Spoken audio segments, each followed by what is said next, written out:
একাদশী কথাটি হচ্ছে একাদশ ইন্দ্রিয়, পঞ্চকর্মেন্দ্রিয়, পঞ্চ মানে পাঁচটা জ্ঞানেন্দ্রিয়, আর মন হচ্ছে মুখ্য ইন্দ্রিয়। এই নিয়ে একাদশ অর্থাৎ 11টা ইন্দ্রিয়। এই 11টা ইন্দ্রিয়কে ঈশ্বরের কাছে নিয়ে যাওয়ার নামই হচ্ছে উপবাস। উপ মানে নিকটে, বাস মানে বসবাস করা, আর একাদশী মানে 11টা ইন্দ্রিয়কে ঈশ্বরের নিকটে নিয়ে যাওয়ার নামই হচ্ছে একাদশীর উপবাস। এই একাদশ ইন্দ্রিয়কে না খাইয়ে রাখার নামই হচ্ছে উপবাস।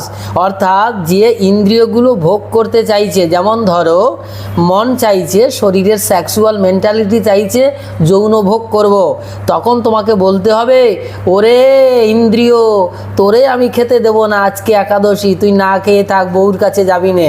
এটার নাম হলে আসল একাদশ ইন্দ্রিয়ের নিয়ন্ত্রণকারী না খেয়ে রাখা উপবাস। এটা কি কেউ করছে?